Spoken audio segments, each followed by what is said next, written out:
Hello, मैं Shekhar Sharma, my YouTube channel the Gurukulam. आज मैं आप लोगों को ट्रिगोनोमेट्री के बारे में बताऊंगा। यहाँ पे हम देखेंगे कि ट्रिगोनोमेट्री होता क्या है, ये कैसे बना है और कहाँ से आया, कैसे हुआ। ठीक है, सबसे पहले हम समझते हैं ट्रिगोनोमेट्री होता क्या है। ट्रिगोनोमेट्री होता क्या उसको बताते हैं, उसके पहले हम जानेंगे कि ट्रिगोनोमेट्री बना कैसे है। तो यहाँ पे 3 शब्द से मिलकर बना है ट्रिगोनोमेट्री। तो जो फर्स्ट है ट्री,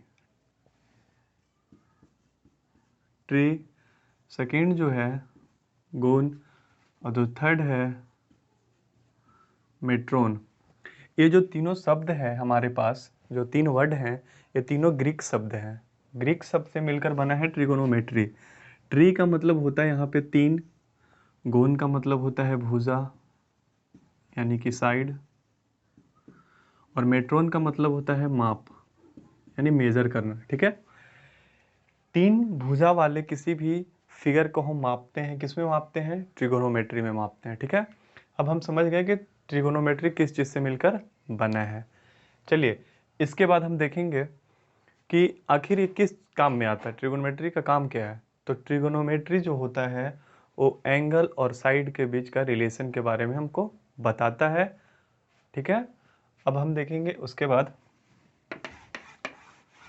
चलिए, इसके बाद हम सबसे पहले अब बनाएंगे एक समकोण त्रिभुज।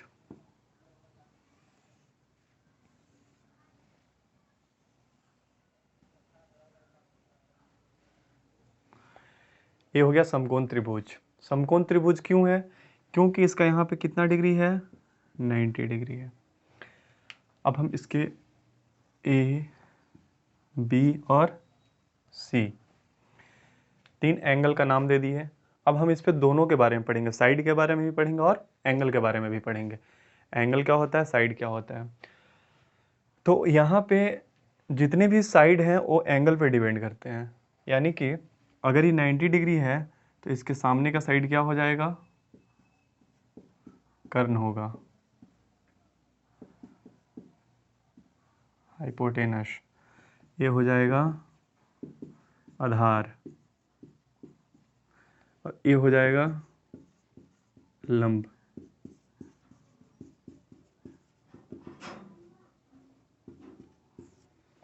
ठीक है, कर्ण, लंब और आधार, 3 भुजा के बारे में हम समझ गए। अब हम समझेंगे कि ये 90 डिग्री होता है तो बाकी 2 बचे कौन, कितना होंगे। ठीक है, तब यहाँ पे हम समझेंगे, हम जानते हैं कि त्रिभुज के तीनों कोनों का योग कितना होता है? सम ऑफ क्या? सम ऑफ एंगल कितना होता है? तो 180 डिग्री। तो लिखेंगे B plus angle C equal to 180 degree. अब यहाँ पे जो एंगल बी है कितना दिया हुआ है? 90 degree. Angle A plus angle C बराबर 180 degree. Angle A plus angle C बराबर 180 डिग्री माइनस 90 डिग्री।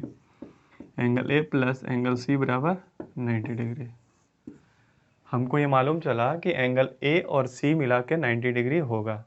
हमको पहले कुछ पता नहीं था, लेकिन अब हमको पता हो चुका है कि एंगल ए और सी कितना होगा? 90 डिग्री होगा। अब हमको बताइए कि अगर 2 व्यक्ति मिलके 90 रुपया कमाते हैं, ठीक है, तो 2 व्यक्ति जो 90 रुपया कमाते हैं तो दोनों को 90 रुपये में से ही बांटना है। तो बताओ किसी के पास 90 रुपया होगा? किसी के पास नहीं होगा। दोनों के पास 90 से क्या होगा? कम होगा। इसी प्रकार यहाँ पे 2 एंगल मिला के 90 डिग्री है तो दोनों एंगल हमेशा 90 डिग्री से क्या होगा? छोटा होगा। क्योंकि 90 को बांटेंगे तो हमेशा बांटने के बाद क्या आएगा?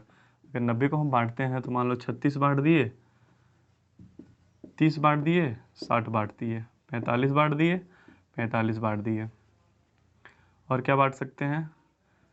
50 बांट दिए, 40 बांट दिए।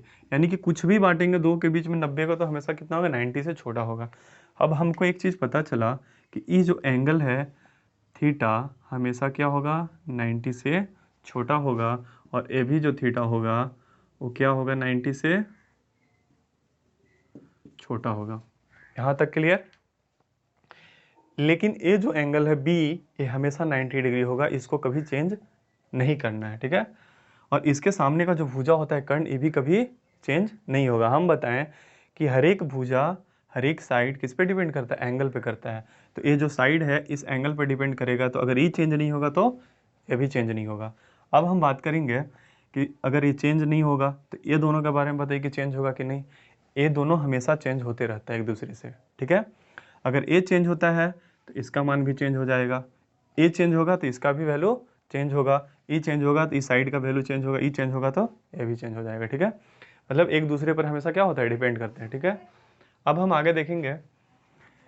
हाँ, एक और चीज़ यहाँ तक समझने के बाद अब हम एक चीज़ और यहाँ देखेंगे कि जब भी हमको क्वेश्चन में इस चीज़ के बारे में पूछेगा तो दिमाग में हमेशा याद रखना है कि जिस थीटा के बारे में, जिस एंगल के बारे में मेरे से क्वेश्चन में पूछा जाएगा उसके सामने का साइड हमेशा परपेंडिकुलर होता है। क्या होता है, परपेंडिकुलर होता है।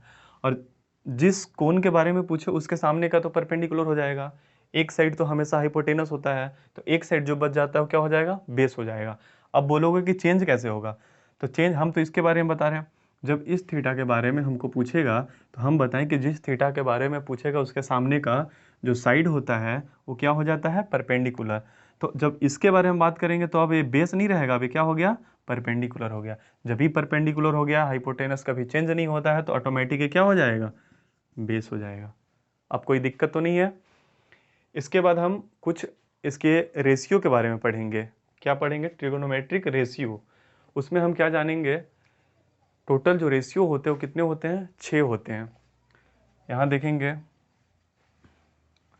जो फर्स्ट होता है sine theta, cos theta, tan theta,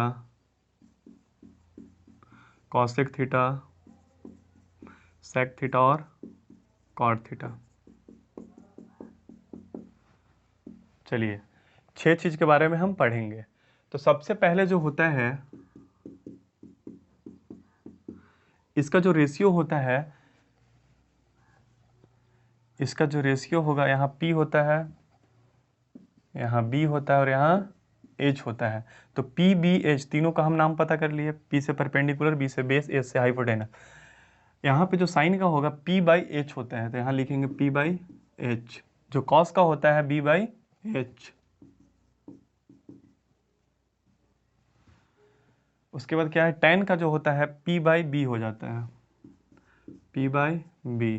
अब यहाँ से हम चलेंगे इसके साथ, इसका उल्टा हो जाता है A वाला, इसका उल्टा A वाला और इसका उल्टा A वाला। तो हम क्या करेंगे, साइन का उल्टा कॉसेक, तो कॉसेक इसका उल्टा कर देंगे H बाई P। कॉस का उल्टा सेक होता है तो H बाई B, इसको उल्टा कर देंगे, H को ऊपर ले जाएंगे B को नीचे। टेन का उल्टा कॉट, तो उसको भी उल्टा करेंगे। हो गया। अब इसको याद करने में थोड़ा दिक्कत आएगा, उसके लिए एक चीज़ है, एक ट्रिक है। क्या ट्रिक है, ट्रिक क्या बोलता है, सबसे पहले लिखेंगे एस, सी और टी। इसके नीचे लिखेंगे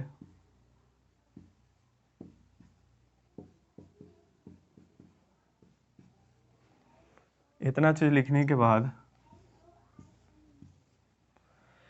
अब हम याद करेंगे कैसे।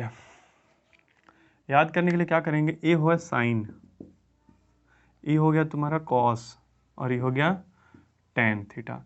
एस से साइन थीटा, सी से कॉस थीटा और टी से टेन थीटा। तो साइन थीटा का नीचे में इसको ऐसे रख लेंगे, तो साइन थीटा का क्या हो गया, P by H. Cos theta का क्या हो जाएगा, B by H. Tan theta का क्या हो जाएगा, पी बाई बी।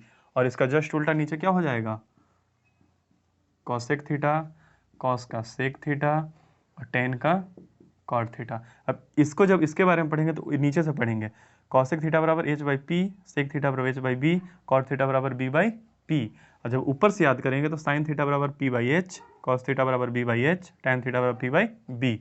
अब इसको याद करें कैसे करेंगे, एस सी टी तो याद कर लेंगे साइन कॉस टेन। उसके बाद नीचे क्या याद करेंगे, पी से पंडित, बी से बद्री, पी से प्रसाद, एच एच बी हर हर बोल, पंडित बद्री प्रसाद हर हर बोल। इसको याद करेंगे, चाहे पहले याद भी करवाया जाता था, ऐसे याद कर लेंगे। इस ट्रिक को याद कर लो, ये पूरा कंप्लीट हो जाएगा, ठीक है। अब इसके बाद हम आते हैं, कुछ और फॉर्मूले होते हैं उसको देखेंगे, ठीक है। फॉर्मूला नंबर इसको मिटा देते हैं, ठीक है।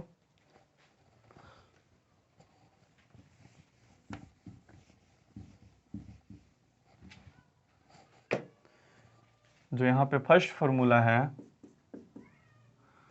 वो है sine square theta plus cos square theta बराबर 1, या साइन स्क्वायर थीटा बराबर 1 माइनस कॉस स्क्वायर थीटा, या कॉस स्क्वायर थीटा बराबर 1 माइनस साइन स्क्वायर थीटा। ये 3 फॉर्मूला को याद रखना है। अब हम कुछ फॉर्मूले वैसे होते हैं जिसको हम बेसिक से पढ़ते हैं, ठीक है। जैसे कि देखो sine square theta plus cos square theta 1 क्यों होता है, इसके बारे में हम जानेंगे। तो इसको प्रूफ करके हम आपको बताते हैं कि क्यों होता है। तो साइन थीटा क्या होता है, पी बाई एच का स्क्वायर, प्लस कॉस थीटा क्या होता है, कॉस थीटा क्या होता है, बी बाई एच का स्क्वायर बराबर 1। अब हम यहाँ पे एक चीज़ और देखेंगे कि एक फॉर्मूला हम लिखना भूल गए थे, क्या होता है, एच स्क्वायर बराबर P square plus B square, याद रखना है। इसका मतलब कि ये हाइपोटेनस का स्क्वायर बराबर परपेंडिकुलर का स्क्वायर प्लस बेस का स्क्वायर होता है, ठीक है। इसको याद है, एच का स्क्वायर पी स्क्वायर, या पी स्क्वायर बराबर H square minus B square, या बी स्क्वायर बराबर H square minus P square. इस तीनों को याद रखना है। अब यहाँ पे जब हम आएंगे तो क्या करेंगे, P square H square plus B square H square बराबर 1, एच स्क्वायर एलसीएम हो जाएगा, P square plus B square बराबर एच स्क्वायर, ठीक है, सॉरी 1। अब पी स्क्वायर और बी स्क्वायर बराबर क्या होता है, यहाँ से एच स्क्वायर, तो इसके जगह हम क्या लिख सकते हैं, एच स्क्वायर, एक कट गया, कितना आ गया 1, यानी कि sine square theta cos square theta बराबर कितना आता है, 1 आता है। यहाँ से तो हम प्रूफ कर लिए। और इसके बाद कुछ और फॉर्मूले होते हैं जो हम देखेंगे।